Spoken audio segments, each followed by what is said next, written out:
Tá, tudo bem? Bom dia, boa Bom tarde. dia, boa tarde. Boa tarde para o pessoal do YouTube também, que está com a gente agora.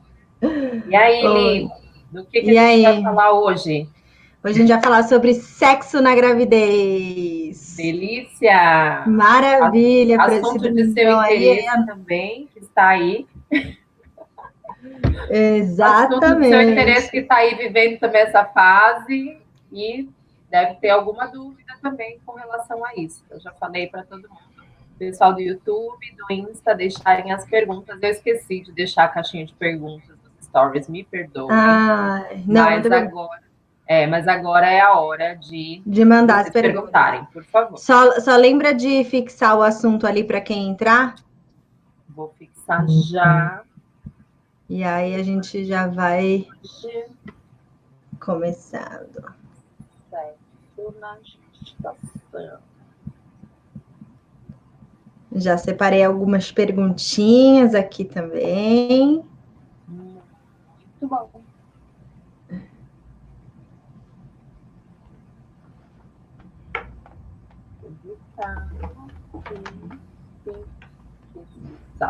Aí foi. Ô, tá, então me fala uma coisa. Existe algum momento em que é melhor evitar ter relação sexual? Por exemplo, sei lá, os 3 primeiros meses.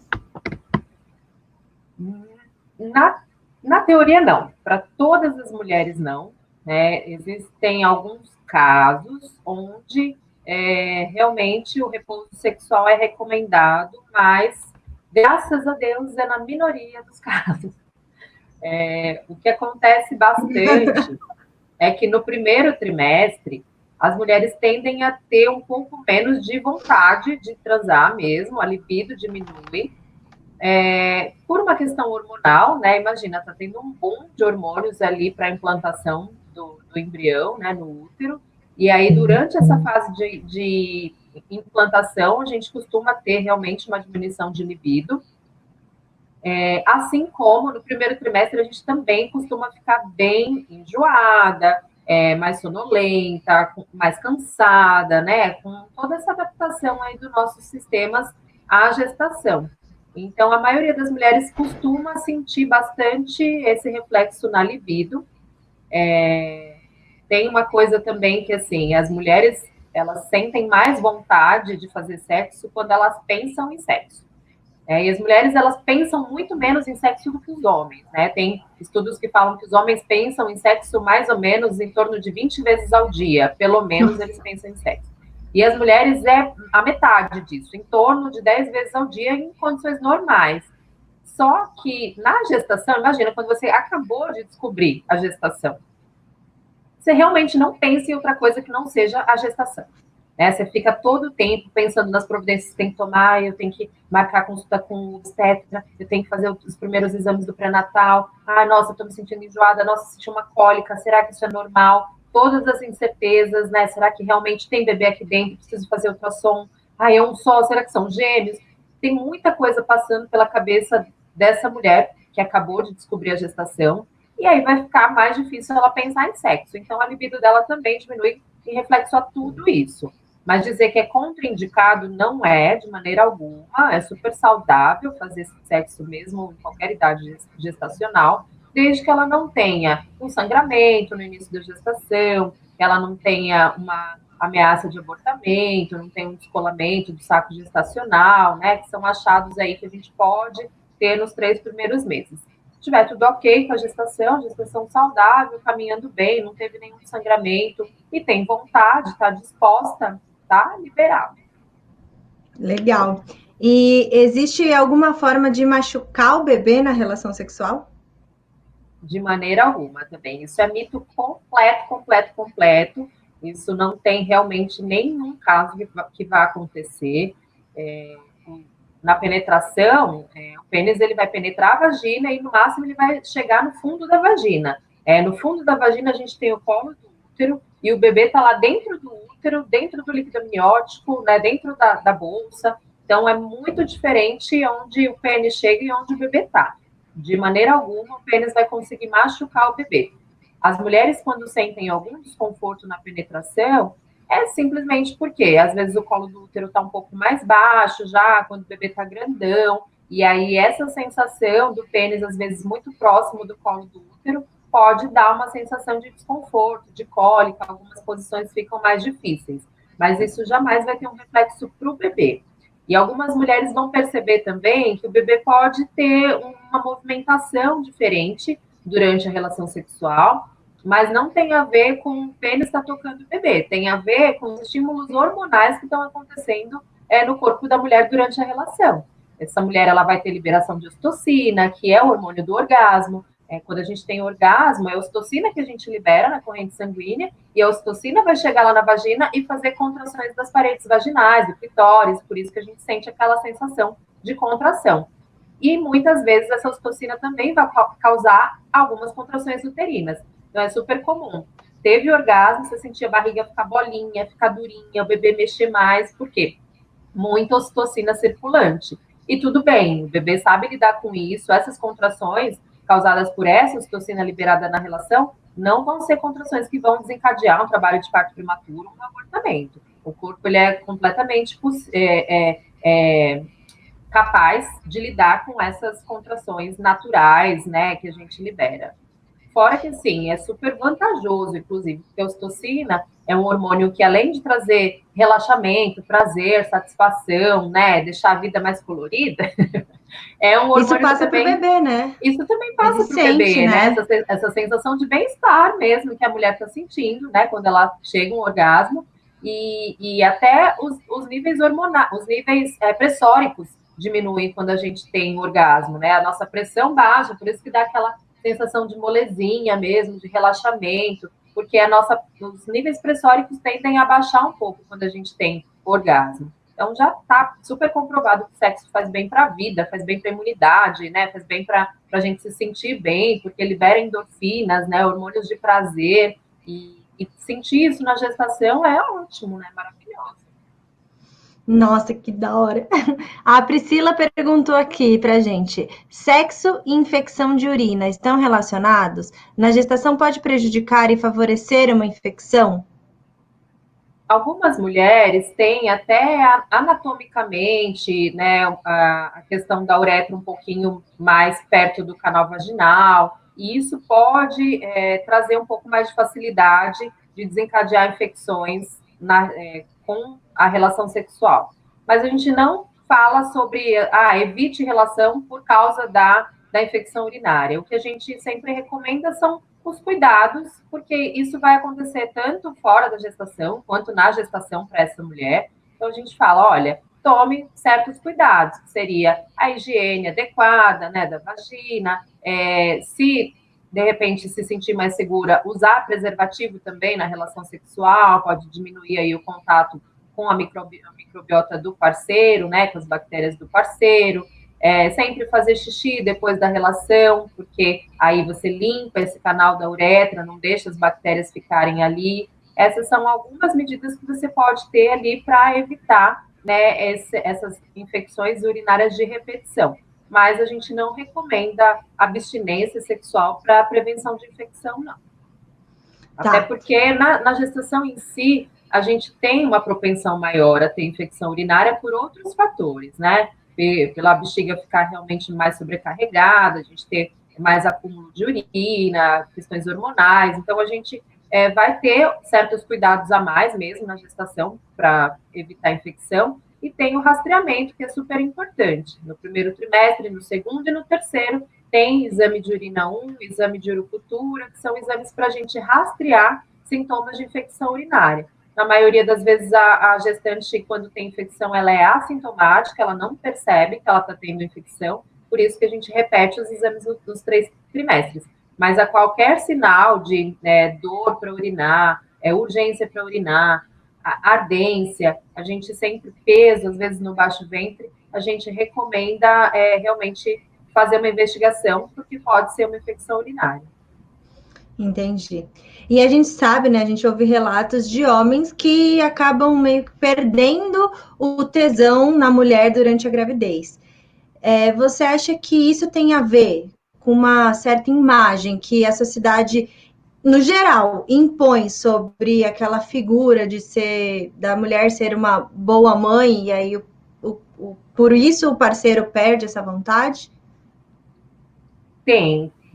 Muito vem da própria mulher que está inserida nessa sociedade, que já espera isso dela, que agora ela não dê importância, não coloca o seu prazer em primeiro lugar, né? Mas quando a gente engravida, realmente é aquela síndrome da Madre Teresa de Calcutá, da imagem da mulher imaculada, que está gestando, que está gerando uma vida, que tem que estar plena, que tem que estar realmente só voltada para a saúde do seu bebê, tudo pelo bem-estar do meu bebê, e que, nossa, desde que o mundo é mundo, mulher falar de sexo, mulher pensar em sexo, mulher querer sentir prazer, sempre foi um tabu, né? Qualquer mulher, independente de estar grávida ou não, estando grávida, piorou, né? Aí que ela vira um ser assexuado mesmo. Eu já escutei relatos de mulheres que o obstetra falou para ela não ter relação a gestação inteira para evitar infecções mesmo. Porque, pode ter infecções vaginais, pode ter infecções urinárias. E aí, assim, como se a mulher não sentisse vontade de transar. A mulher já é um ser que pouco sente vontade de transar mesmo. Isso é muito coisa de homem. E aí é melhor, ela tem que pensar no bebê dela. Ela que se dane, né? Com a vontade dela, com a libido dela. Alguns profissionais não entendem que essa é uma necessidade humana básica, né? Não é uma necessidade masculina. Então, o sexo ele faz parte da nossa vida, ele é uma parte bem importante. Tem N estudos que falam sobre o quanto a qualidade, né, da nossa vida sexual também traz impacto para outras questões da nossa vida. E aí, para muitas mulheres, isso acaba se tornando um peso ali durante a gestação, porque da mesma maneira que tem mulheres que não têm muita libido, tem outras que têm uma super libido durante a gestação. E aí fica nessa dualidade. Nossa, será, né? Tô pensando tanto nisso só, tô uma tarada, tô uma louca do sexo e não, eu deveria estar realmente nessa imagem de mais imaculada, né? De pensando no bebê, no bem-estar do bebê. Será que eu tô fazendo alguma coisa em excesso? E não existe. Eu estava lendo um estudo que falava que é um estudo brasileiro daqui do Sul, que falava que em torno de 56% das mulheres perde muito da libido durante a gestação. Então, realmente, a maioria acaba mais perdendo, se for pensar, né, 56, a maioria mais perde do que ganha libido. Mas tem algumas que realmente ganham bastante. E isso também tem Mas mesmo assim, né, 56, então a gente sobra 44. É quase meio a meio, exatamente, é quase meio a meio. E aí isso também vai muito de encontro tanto a relação que essa mulher tinha com a sua sexualidade anteriormente, né? Às vezes ela já era uma mulher super resolvida com a sexualidade, ela não vai ficar criando essas neuras, né, durante a gestação. Tem bastante a ver com o contexto que ela está inserida, né? O quanto as pessoas ao redor dela tratam isso com naturalidade, quanto o parceiro dela também está tratando isso com naturalidade. E tem a ver com a autoimagem, porque o sexo está muito relacionado também com a nossa autoestima, com a nossa autoimagem, coisas que na gestação ficam bem modificadas. Então, algumas mulheres se sentem super maravilhosas com a nova silhueta, né, com a nova barriga, com o seio mais farto, com o quadril mais largo, e outras mulheres se sentem muito feias, né, se sentem gordas, não se acham atraentes, e isso tudo vai impactar na libido. Então, são muitos, muitos, muitos fatores, né, que podem mudar aí essa relação da mulher com o sexo, mesmo que antes ela seja bem resolvida com isso. Eu sempre olhava para as grávidas assim com um olhar muito de não só de admiração, mas eu sempre achei tão lindo a gestação, né? Eu sempre achei. E eu sempre vejo uma mulher grávida, ela tem uma áurea diferente, né? Ela fica mais bonita, e mesmo ela não se sentindo, eu sempre vi a grávida como uma mulher mais bonita, um brilho diferente. Eu não sei explicar, eu sempre tive isso com as grávidas, assim, sabe? Eu sempre via e eu tinha vontade de perguntar: ai, você tá grávida? Quanto tempo você tá? Porque eu realmente sinto isso. E agora que eu tô passando, né, por esse momento da gestação, eu realmente me sinto. Eu tava passando, antes de eu descobrir que eu tava grávida, eu tava passando por uma fase onde, que eu acho que é totalmente normal para qualquer mulher, né, de não me sentir bonita. Eu não sentia meu cabelo bonito, eu não me sentia em nenhum momento, nem quando eu me maquiava, ou quando eu me produzia, em nenhum momento eu ficava, Antes eu olhava minhas fotos antigas e falava, nossa, eu me achava tão bonita e agora eu tô vivendo essa fase. E a gestação veio para me devolver o sentimento que eu tinha comigo, sabe? Agora eu me acho, meu cabelo tá bonita, minha unha tá bonita, minha pele tá bonita, o meu seio, por mais que ele esteja diferente do que ele sempre foi, sabe? Pra mim tá. Agora eu tô num pacote completo do que eu me gosto, assim, sabe? Então, eu acho importante a gente falar sobre isso pra gente estimular outras mulheres a verem outro lado, né? Não só eu tô ganhando peso, eu tô aumentando as minhas medidas, gente, mas e a beleza que vem por trás disso, né? Quantas mulheres não têm o sonho de gerar uma vida e não podem, e não conseguem, né? Então, trabalhar essa autoestima da gestante eu acho muito importante, porque não é natural para todas. O corpo grávido, ele eu também sempre tive essa adoração, né, pelo corpo grávido, pela mulher grávida, porque quando eu olho para mim também é o máximo da potência de um corpo acontecendo, assim. Isso. O que outra coisa o corpo pode fazer mais grandioso do que gerar outra pessoa, né? E eu falo, nossa, toda vez que eu estou atendendo uma grávida, que eu estou palpando uma barriga, que eu estou atendendo um parto, a minha sensação é essa, assim, é de estar incrédula ainda. Eu não acredito que isso está acontecendo. Tem uma pessoa formando outra e tem uma pessoa saindo de dentro da outra. Então é muito mágico, é muito louco, assim. Quando a gente se coloca nesse lugar de, meu, que potência esse corpo tem, olha isso, né? Olha todos os meus sistemas, todos os meus órgãos fazendo coisas diferentes para dar conta de formar essa vida aqui. Olha, eu fazendo tudo que eu já fazia na vida, mas com alguém dentro de mim crescendo. Então, eu continuo trabalhando, eu continuo me exercitando, eu continuo produzindo e tem alguém crescendo aqui dentro de mim. Então, é o máximo da potência. Realmente, a mulher está plena, né? E essa plenitude não é de se sentir plena, né? Porque Sim. A gente não cobra que as mulheres se sintam plenas na gestação. Algumas se sentem, outras não. Mas se você for pensar fisiologicamente, é uma plenitude, né? É aquilo. O corpo está fazendo o máximo que ele poderia fazer nessa vida. Se transformar em uma outra pessoa, né? Formar ali. E você não precisa fazer nada para isso, né? Exatamente. Você não precisa fazer nada. O seu corpo faz por você, né? Que nem ontem meu sobrinho falou assim: tia, o que o Nick tá precisando? Eu falei, na verdade, não tá precisando de nada, porque tudo que ele precisa, o meu corpo produz. Então, assim, eu não preciso fazer nada. Lógico, preciso me alimentar, né? As coisas normais, mas assim, nada de diferente, né? A vida não muda por conta da criança. Tem gente que nem melhora os hábitos alimentares e tem crianças saudáveis. A gente vê, tem quantas mulheres estão lá na Cracolândia usando crack a gravidez inteira e aí, às vezes, a criança ainda não é perfeita. Então, olha a potência do nosso corpo, né? Sim, a gente sabe, né, de tudo que pode acontecer numa gestação, mas na maioria das vezes não acontece, né? Na maioria das vezes tudo transcorre bem com o bebê, com o parto. Então, realmente, o nosso corpo e a natureza dão conta desses processos e daí vem essa sensação de poder, né? Que algumas mulheres não conseguem acessar. E tudo bem, né? Tudo bem, eu acho que cada uma tem o seu tempo, tem o seu start. Às vezes não vai ser na primeira gestação, às vezes vai ser na segunda, assim como vai ter aquelas que falam assim, eu detesto ficar grávida, tive 2 gestações, mas não gostei da experiência de ficar grávida. Eu amei ficar grávida, eu gostei muito de ficar grávida as 2 vezes. Tive gestações tranquilas, me sentia muito bonita também, amava minha silhueta grávida, amava tirar fotos grávida, também me amei muito grávida e tive uma vida sexual super ativa durante as 2 gestações. Na primeira gestação, eu cheguei a ficar de repouso sexual nas últimas semanas, a partir de 33 semanas, mais ou menos, porque eu tive uma ameaça de parto prematuro.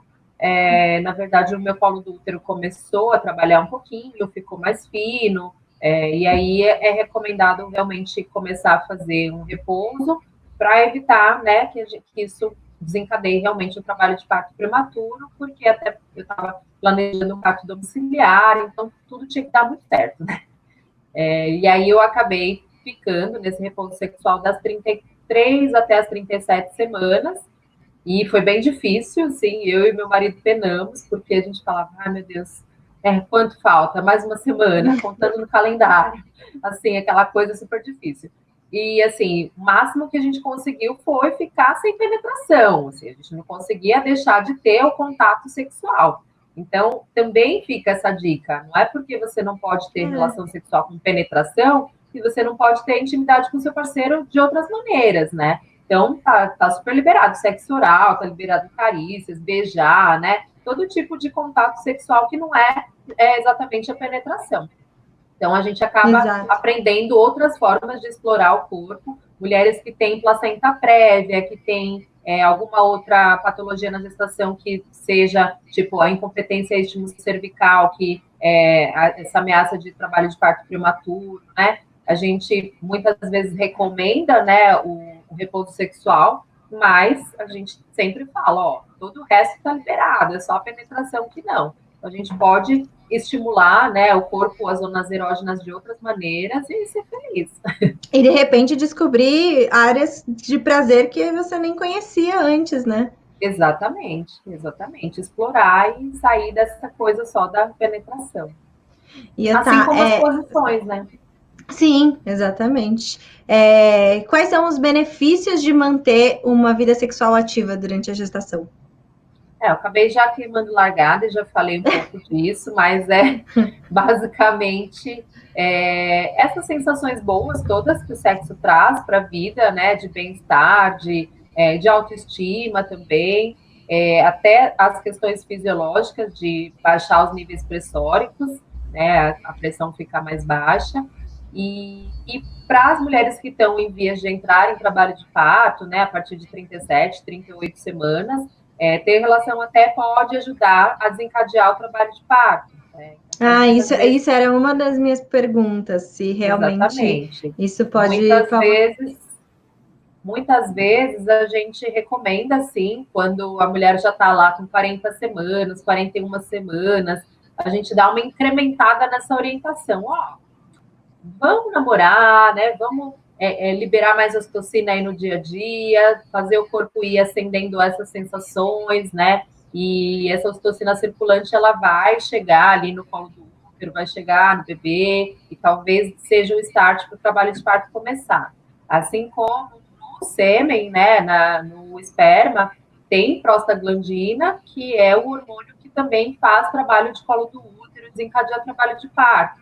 Então, a gente recomenda relação sexual com penetração e com ejaculação, para que o sêmen também entre em contato e seja um plus ali para ajudar a relação, o trabalho de parto a começar.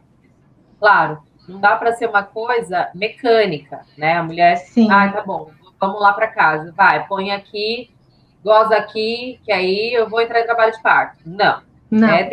Porque não vai liberar ocitocina nenhuma com esse pensamento. Não é só uma simples coisa mecânica de colocar o sêmen lá dentro. A gente quer realmente que tenha um envolvimento. Então, quando a gente está esperando que uma mulher entre em trabalho de parto, a gente sempre costuma falar para ela, peraí, deixa eu arrumar o celular aqui. A gente sempre costuma falar para ela fazer coisas que dê prazer para ela, porque a gente não libera só a ocitocina só no sexo também.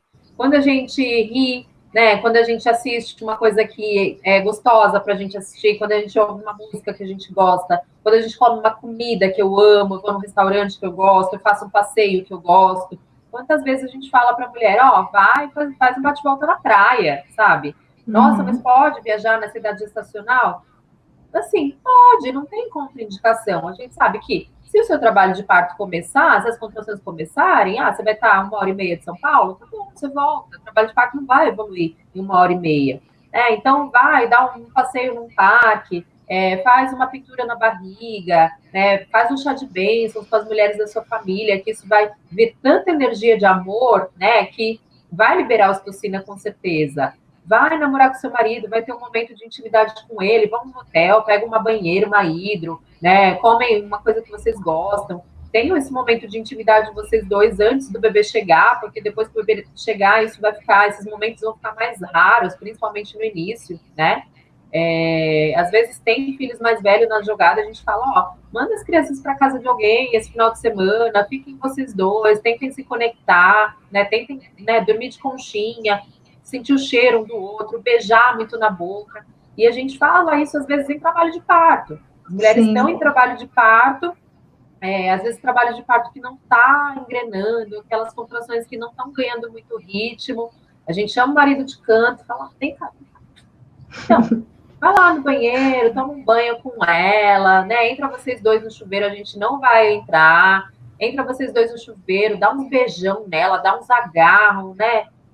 Fala que ama ela, fala que ela tá linda nesse processo, porque a gente também, a ocitocina é liberada quando a gente se sente bem, quando a gente se sente poderosa, né? É o hormônio do amor, é o hormônio do prazer. E que prazer maior a gente tem do que ver o nosso parceiro ali nos celebrando, nos venerando, né, admirando essa mulher em trabalho de parto.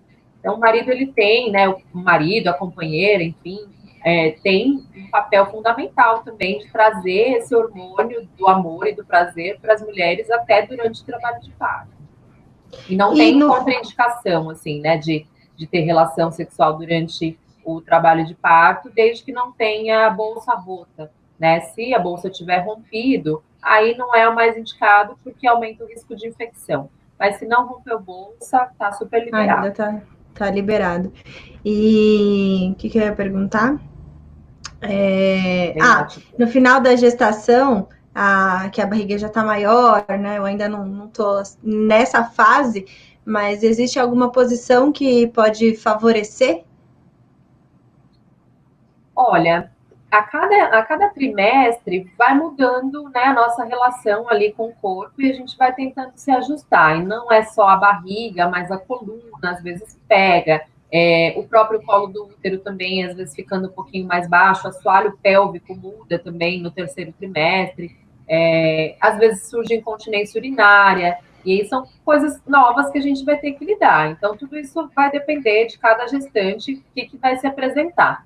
No geral, as posições onde a penetração não é tão profunda costuma ser mais confortável, por exemplo, de ladinho, de conchinha, né? Porque a barriga não vai atrapalhar, a mulher vai conseguir ficar deitada, que é uma posição confortável, deitada de lado, não vai dar falta de ar, porque as posições deitadas de barriga para cima, às vezes dá falta de ar, e a penetração é um pouco menos profunda também, né, nessa posição.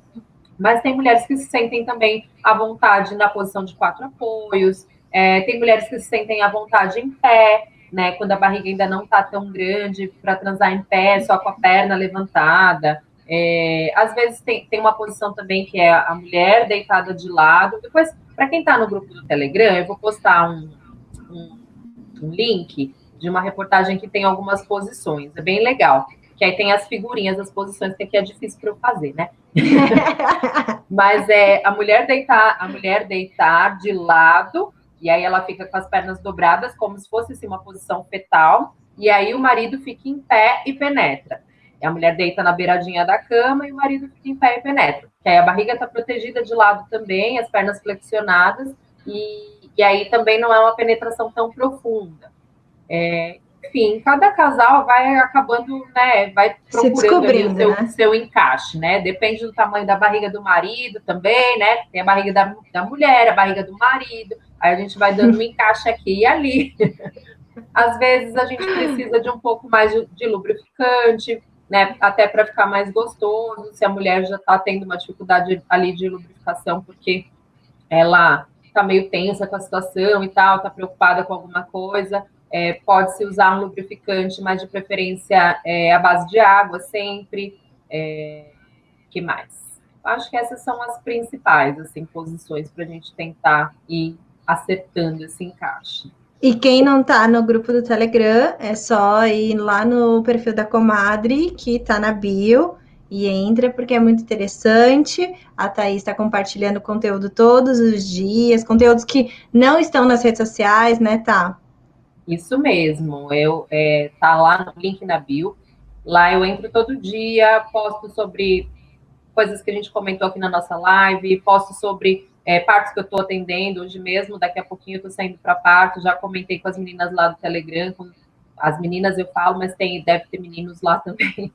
É um grupo para família, então pode entrar homem, pode entrar quem quiser. E aí eu sempre comento sobre como é que está sendo o parto, posto às vezes uma fotinho do pezinho do bebê, alguma coisa para dar um quentinho no coração de vocês.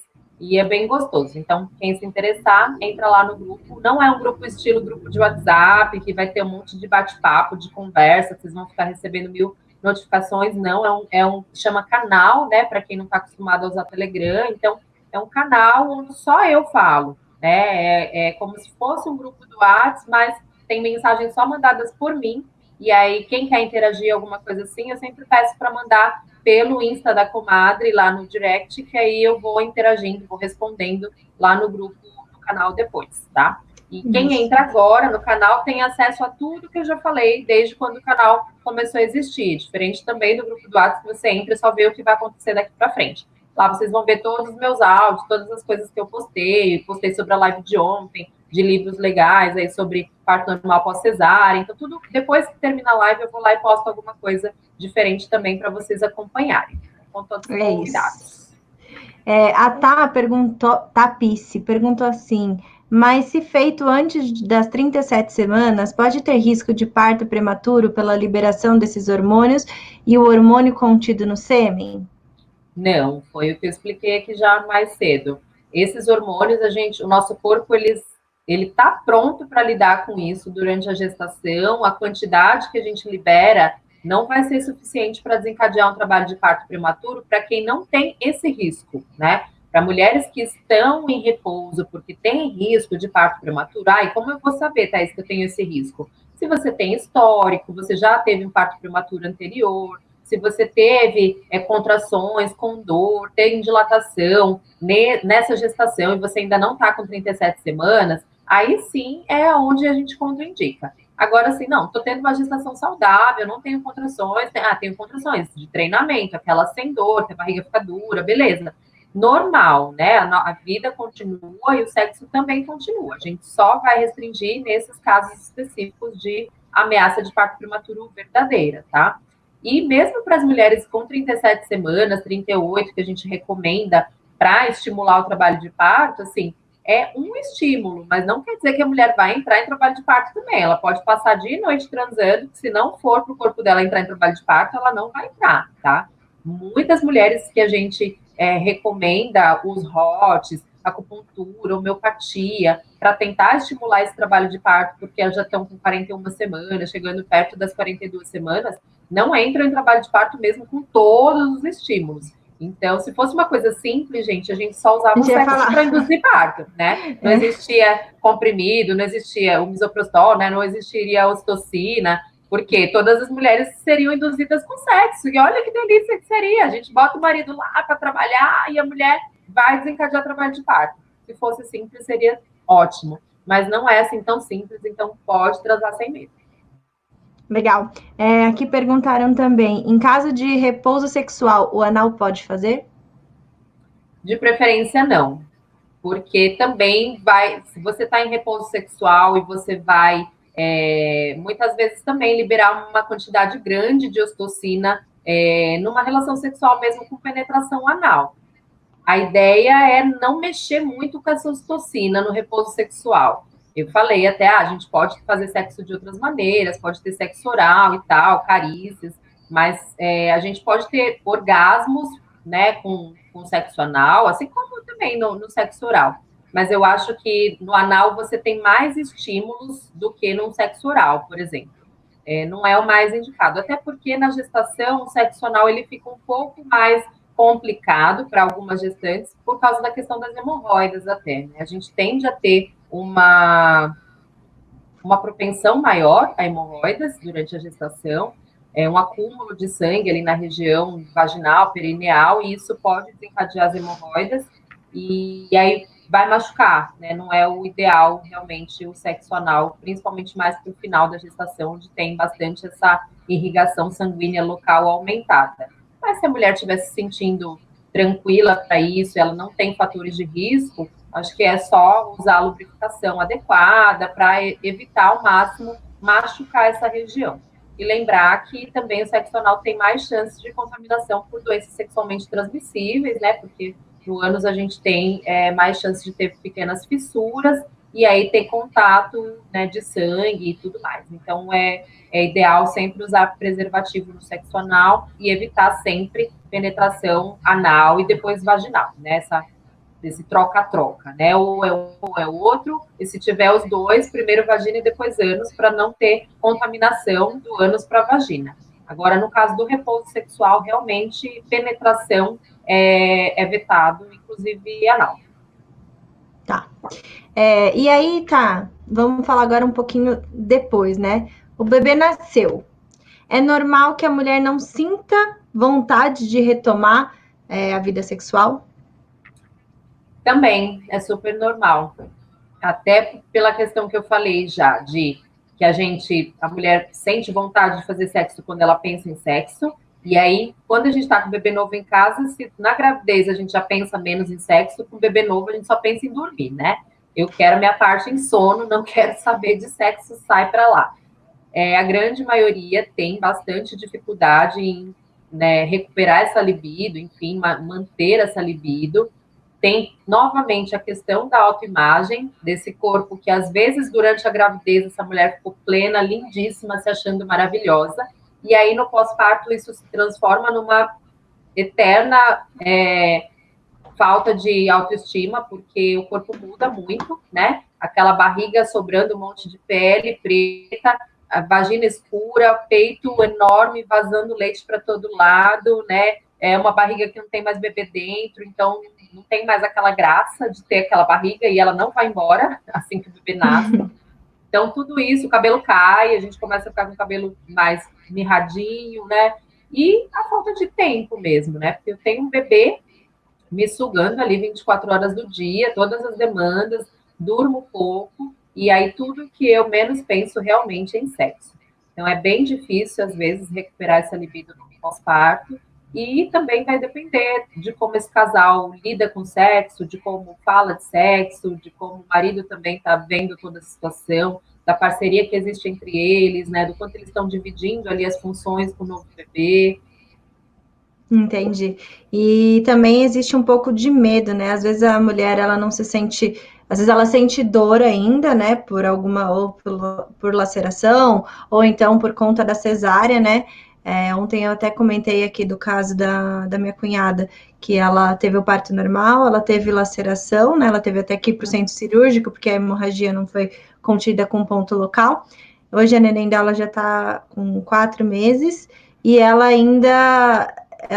não teve relação porque ela tem medo da penetração. Ela nem tentou, mas ela ainda tem medo de acontecer alguma coisa por conta do que ela passou, né? Então, existe alguma forma que a mulher possa trabalhar para ir voltando aos poucos, né? Tendo essa consciência de que não, eu preciso tentar primeiro, né? Para saber se vai doer, se não vai, porque senão você já cria um bloqueio na mente e não, na hora você não vai, porque a mulher tá aqui, né? Não é, a mulher é totalmente no psicológico, acho que na hora do sexo. Uhum.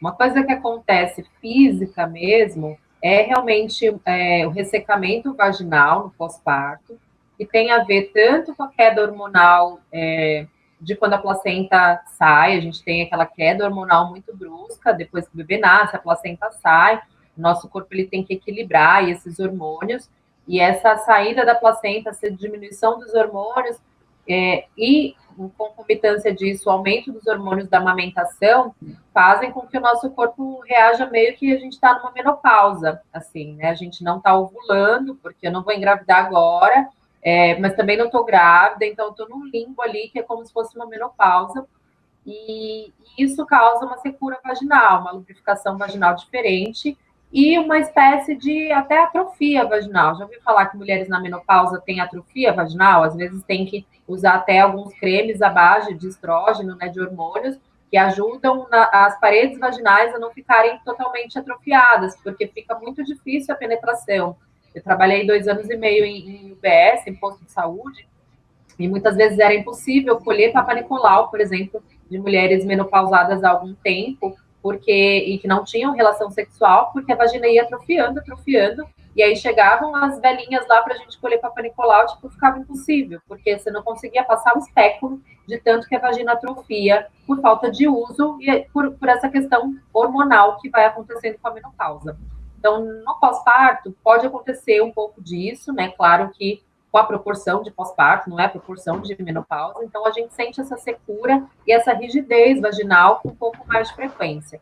E aí, se a mulher já tem toda a questão de ter tido uma laceração que às vezes precisou de sutura, ou teve uma episiotomia mesmo, isso tudo vai vir junto, né? Ela vai ficar com muito medo, né, de como vai ser essa primeira relação, pode doer bastante, então o ideal é que realmente ela esteja muito preparada, muito relaxada, converse muito com o marido, tenha muitas preliminares antes dessa penetração, use um gel lubrificante antes, comece com introdução de dedo primeiro, né? Um dedo, dois dedos, né? Massagear esse períneo com os dedos, estimular essa mulher primeiro com o dedo para depois penetração peniana mesmo. E aí isso vai trazer um pouco mais de segurança para ela ir se sentindo à vontade para ter uma penetração. Para retomar isso. Entendi. E por que pouco se fala sobre a vida sexual no puerpério? Existe um período que realmente é contraindicado, né, o sexo no puerpério, mas é aquela coisa, sexo com penetração, né, que é os primeiros 40 dias, né, a tal da quarentena, que a gente fala que não é tão recomendado por causa da questão do colo do útero estar aberto ainda, né, a chance de infecção ser maior, você está tendo um sangramento pós-parto, muitas vezes está recuperando essa musculatura que rompeu, que está com pontos, então seria um período de repouso sexual recomendado. Então aí todo mundo já fica acostumado, né? A quarentena, beleza. Então nessa época não tem sexo. Mas para algumas famílias também, gente, rola sexo antes e não é pecado, tá? A gente sabe que os riscos aumentam, né? Se a gente tem relação sexual nesse período, porém, cada um sabe o risco que quer, né, correr, que quer bancar, enfim. Tem mulheres que têm relação antes e não é pecado, também fala sobre isso, não tem problema. Se você está com a sua equipe, está com a sua obstetra, sua parteira, eu quero comentar, quero perguntar alguma coisa, porque rolou, não sei, fiquei com medo, sei lá, tô com medo de engravidar. Às vezes a mulher teve uma relação desprotegida com 25 dias depois do parto, e aí ela quer perguntar para a equipe se ela precisa fazer alguma coisa, porque ela está morrendo de pânico de ter engravidado. E ela não pergunta, porque ela fala, nossa, se eu falar que eu transei com 25 dias, a minha equipe vai me matar, porque não era para ter transado. Não tem problema, gente. Não é uma coisa assim, não é um bicho de sete cabeças, uma coisa de outro mundo, tá? Vocês podem falar sobre isso com a equipe, que ninguém vai recriminar vocês de uma maneira, né? Eu espero, né? Eu tô falando pela minha equipe, porque assim acontece na minha equipe, né? Mas eu espero que os profissionais por aí também tenham acolham essa mulher, enfim, e que entendam que o papel deles é trazer informação e não trazer mais pânico para a mulher que já está aí super assustada com a possibilidade de ter engravidado aí no primeiro mês do bebê, né? Uhum. Mas o grande tabu está nisso, né? De você não dar espaço para a vida sexual, como eu falei, não entender o sexo como parte também de prazer na vida, né? De satisfação na vida. E aí, assim, não, agora a gente tá com o bebê, tá com essas demandas todas, né? Tá preocupado com a amamentação, é uma outra questão, tá, né, preocupado com as fases do desenvolvimento do bebê. E aí vai deixando as coisas passarem, né? Vai deixando esse outro aspecto de lado. E não se fala sobre isso. A mulher, ela se sente muitas vezes na obrigação de voltar, né, a ter relação sexual, porque as pessoas até falam, nossa, seu marido vai procurar fora, né? Tem muito essa fala machista de que, quem não tem em casa vai procurar fora, então acho melhor você, não, você não teve relação ainda, seu bebê está com 2 meses. Eu já acompanhei mulheres que tiveram 6 meses depois do parto, a primeira relação. E isso depende muito desses acordos, dessa conversa, do quanto esse casal tem de entendimento um do outro, de parceria realmente. Sim. Porque a intimidade, a relação vai muito além. Claro que o sexo é uma parte importante da relação, mas a intimidade, o amor, o respeito, o estar junto, vai muito além da relação sexual. Então, eu acho que a gente só fica num automático, assim, tá bom, se eu não fizer, tá tudo bem, porque ele vai entender porque eu tô aqui cansada com o bebê, ele do outro lado está pensando, então, coitada, vou deixar, nem vou falar com ela, porque ela está cansada, também não tenho coragem de exigir sexo dela, de falar sobre sexo. Não é nem uma questão de exigir, é uma questão de conversar, né, sobre sexo. E aí o casal se evita de falar sobre isso, né? As pessoas ao redor isso é uma verdade, gente. As pessoas ao redor só se preocupam com a sua vida sexual depois que você tem filho, quando você fala que faz cama compartilhada. Quando você fala, eu faço cama compartilhada, meu bebê dorme na minha cama. E aí todo mundo quer saber. Nossa, mas e a vida sexual do casal? Como fica? Eu falo, nossa, ninguém nunca se preocupou com a minha vida sexual. Até eu falar que as minhas filhas dormiam na minha cama. Aí todo mundo ficou preocupado. Pensar na vida sexual do casal como só na cama é uma coisa totalmente limitada. Um casal que se limita à cama para transar, eu falo, gente, vocês precisam realmente rever seus conceitos. E aí, quando chega a bebê em casa, a gente vai explorar o chuveiro, vai explorar o sofá, larga o bebê dormindo na cama, foge os dois da cama, vão para o banheiro, vão para o chuveiro, vão para a lavanderia, para onde vocês Vão para a cozinha. Vão para a cozinha, para onde tiver privacidade. Para garagem, para o carro. Vão explorar as possibilidades, que isso, inclusive, apimenta a relação, né? Exato. E às vezes essa coisa, né, do proibido fica mais gostoso, do que está muito difícil de alcançar é mais gostoso. O principal é o casal tentar manter realmente esse interesse, né, essa intimidade, esse interesse. Então, ao longo do dia, trocar mensagem, mandar um nudes, né, fazer uma provocação, mesmo que você se provoque o dia inteiro e no final do dia os dois durmam na cama. Não aconteça nada. Mas é aquela coisa, pensar em sexo, falar de sexo é importante para a gente sentir vontade de fazer sexo. A gente vai alimentando Sim. essa vontade, alimentando essa libido. E isso vai ser uma coisa que vai ajudar vocês a redescobrirem o sexo depois da maternidade e da paternidade, porque muda. Fatalmente vai mudar. Vai mudar a frequência, vai mudar a forma como vocês se veem, vai mudar a libido, vai mudar os lugares de fazer, os horários, né? É adorável fazer sexo de manhã, tipo, não, meu filho acorda super cedo de manhã, já era, não dá mais, né?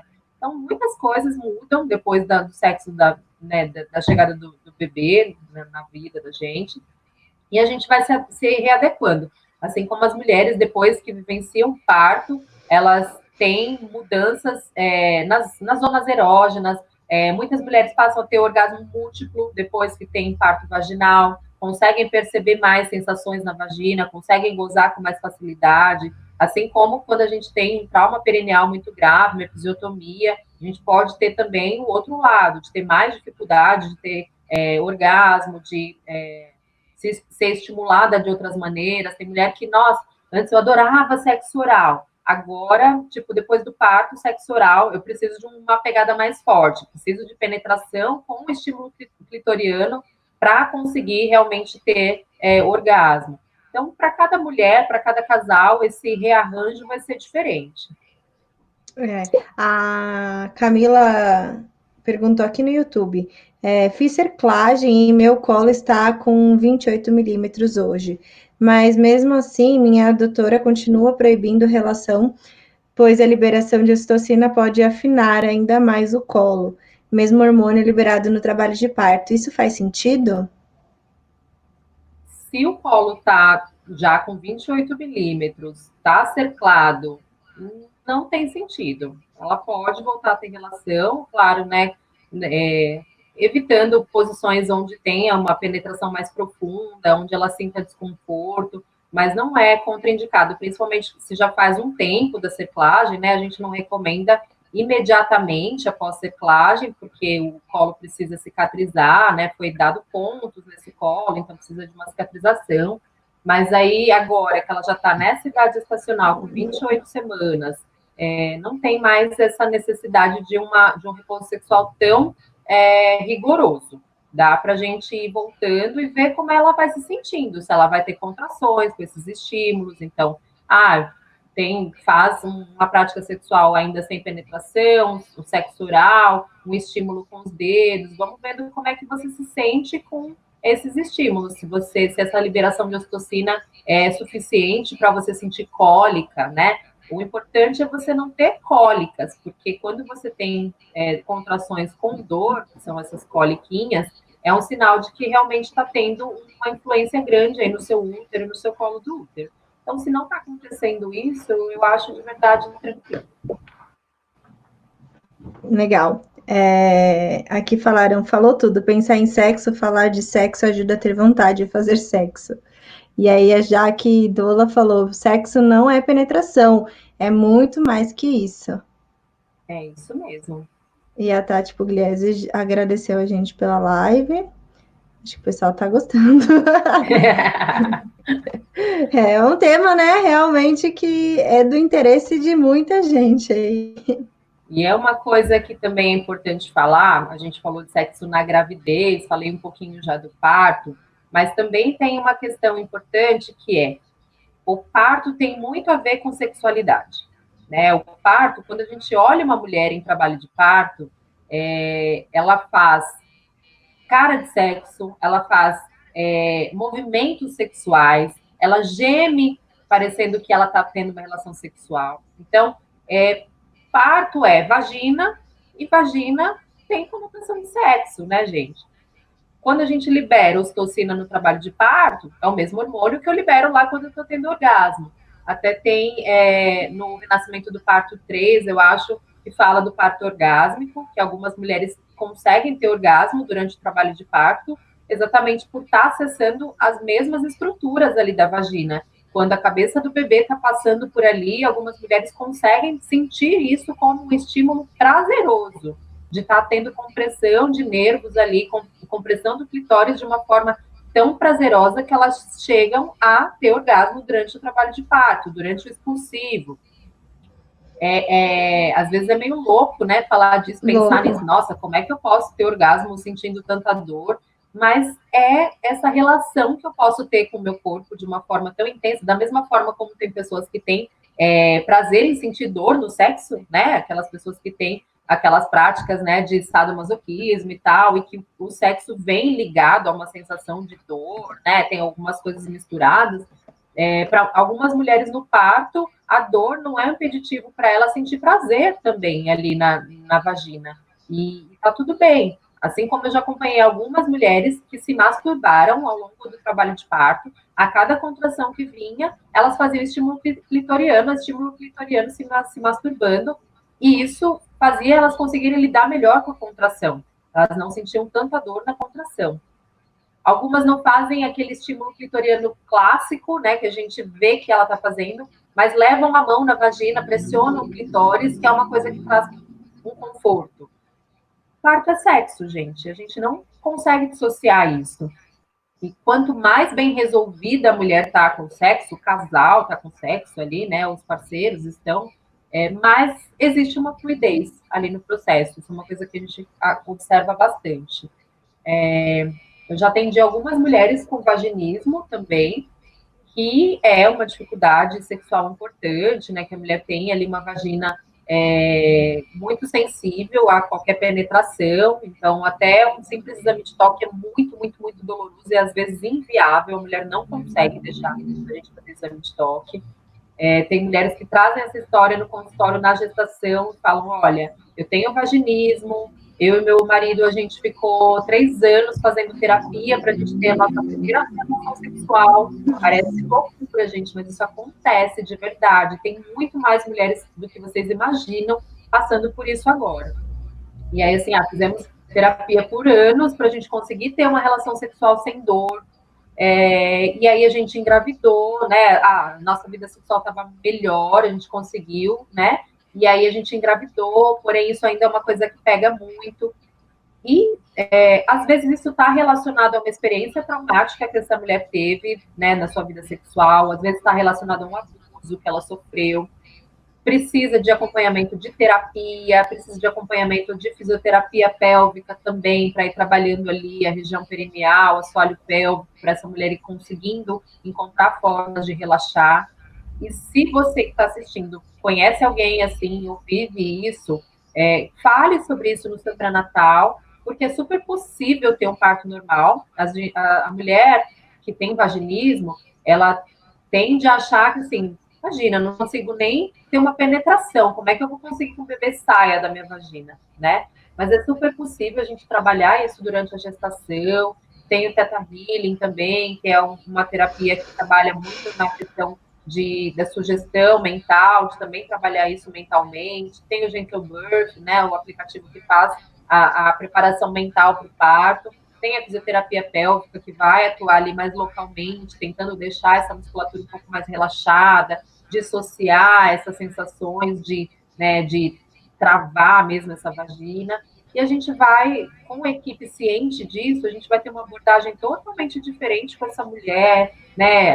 Até no próprio exame de toque, vai entender ali o contexto dela, e se a gente puder não fazer exame de toque nenhum durante o trabalho de parto, a gente não faz. A gente é uma equipe que trabalha muito o mínimo de toques vaginais possível, então para a gente é muito tranquilo acompanhar um trabalho de parto sem toque vaginal. E durante o expulsivo, o bebê ele vai sair, gente, de um jeito ou de outro, assim, com a força das contrações uterinas, a dilatação acontecendo, o bebê ele vai buscar esse caminho para passar, a mulher vai sentir puxo, vai sentir vontade de fazer força, e é super possível esse bebê conseguir, sim, passar por essa vagina mesmo com todas essas limitações. Eu acho que tudo vai depender muito mais do como essa mulher vai se sentir durante esse processo, no respeito da equipe com ela, no tratamento que ela vai receber, para que ela não veja o parto como uma segunda oportunidade de violência, de abuso, porque muitas é isso que vai acontecer. Se ela já tinha um trauma, se ela já tinha uma questão relacionada a um trauma anterior, a um abuso anterior, o parto pode ser reviver todas essas sensações, porque se a gente for ver um parto mal conduzido, um trabalho de parto onde eu não sou respeitada, que eu recebo toques diversos, isso para mim soa como um estupro, né? E para essa mulher, ela pode também ter esse olhar dessa situação, se ver totalmente vulnerável, sendo ali estuprada, Violada. violada por vários examinadores que vão estar ali e fazendo procedimentos na vagina dela, sem entender esse contexto anterior que ela já tinha. Ah, e é isso, tá? A Tati Pugliese falou aqui, vocês não param de trabalhar e Thaís doar seu conhecimento. E aí ela agradeceu. Para. E a gente não para mesmo. Não para Ontem mesmo, gente. Conta depois da aí. nossa live ontem, a gente entrou em reunião, foram quase 7 horas, né? Foram 6 horas e meia de reunião. Terminamos super tarde e aí hoje a gente está aqui, mas é isso, a gente está realmente trabalhando para a Thaís e para a Karina, né, da Comadre, poderem doar esse conhecimento, né? Porque o que elas buscam é a transformação mesmo, né, tá? Sim. Ontem foi um dia super cheio, assim, e a gente está. Isso é o que vocês estão vendo aqui. Vocês não têm noção do que é o WhatsApp de parteira, tá, gente? Porque é muita demanda, muita gestante perguntando várias coisas, puérperas, né? Mulheres que estão amamentando com os bebês pequenos, com várias demandas, partos acontecendo. Então, a gente está com bolsa rota desde ontem, né? Uma mulher que está aguardando para entrar em trabalho de parto com a bolsa que já rompeu. A gente está com uma outra mulher que está aguardando para entrar em trabalho de parto que vai para a indução agora à tarde. Eu vou desligar aqui, já estou correndo para São Luís, vocês vão ver stories daqui a pouco.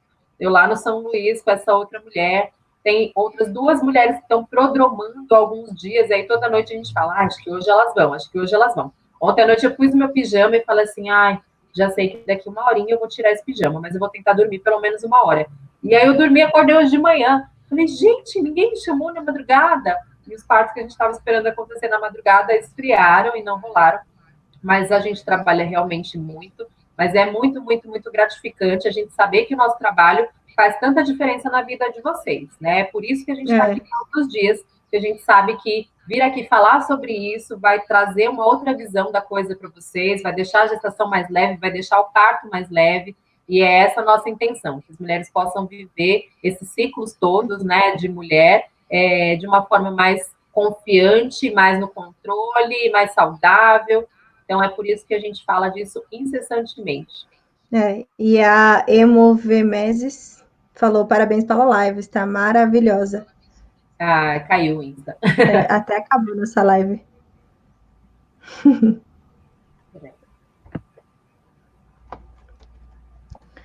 O Instagram sempre corta, gente. Acho que ele fala, meu, essas mulheres não cansam de falar.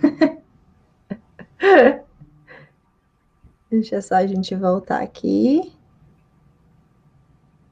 cai o Insta, eu só vou retomar aqui para a Liara se despedir, para a gente falar da nossa live de amanhã.